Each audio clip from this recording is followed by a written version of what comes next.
27-year-old Braith Anasta enjoyed arguably his best ever season of club football in 2008, and the Maroubra junior is jumping out of his skin following the club's 6-week break prior to commencing pre-season training. Anasta says he was happy with the brand of football he played last season. Yeah, it probably was one of my best seasons. I was really happy with it. I think as a team and as a club we've improved a whole lot from the season before. So, we're building. We're in a bit of a rebuilding stage as a club, and I'm doing my best to help us get back on track and hopefully win a premiership in the next few years. To be fair to yourself, you did have a few injuries leading into last season that had been niggling for a while, and obviously you got the groin fixed and a couple of other things, and it paid dividends on the park. Yeah, it did. When I first came to the club, I did have a few injuries, and I tried to sort of play through them, but I would have been better off probably getting some work done on it. But that's just the way football goes, and I'm lucky enough now to be healthy and as healthy as I can be, as I was last year, and hopefully I can go into this season feeling just as good. As a player, wearing the number 6, it must be an amazing honour to be coached by a bloke that was pretty handy in the jersey himself. Yeah, I'm pretty lucky to have someone who I looked up to, and a lot of people looked up to in the 5'8" position, which is Freddie.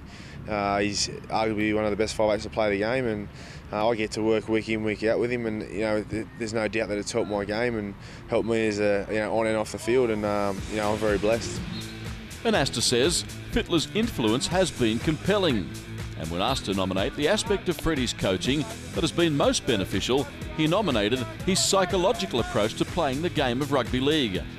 Yeah, I think my temperament, keeping my my head at different times of the game, under pressure and under fatigue, and also just the skills of playing 5'8", taking the line on, passing game, and trying to sort of be as best leader as I can for the team, and that's obviously something that he was really, really good at and has been a great leader.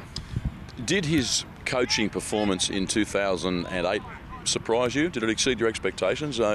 We know about Brad Fittler and what he's achieved as a player in the game, but he was under plenty of pressure with his first full season last year.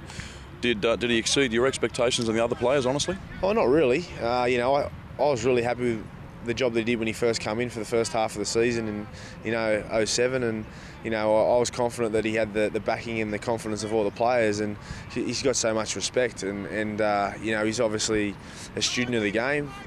He's very smart, and we know that from the way that he played, so I wasn't surprised at all. Mate, in club and rep footy, you've played with some pretty handy 7s. This kid Mitchell Pearce, how good's he going to be? He's going to be a great player, and he's still only young. He's improved last season from the season beforehand, and he's just got probably one of the best passing games I've ever played with as a 5'8", so that's a fair rap, and he's got every attribute that it takes to be a great number 7. It's just, I suppose, time will tell. Final question. We obviously saw the emergence of the National Elite competition in 2008, and hence a lot of good young kids burst onto the scene. If I was to ask you to nominate the young guy at the Roosters that people should watch out for in the future, are you prepared to nominate someone? Yeah, I think Rowan O'Hearn.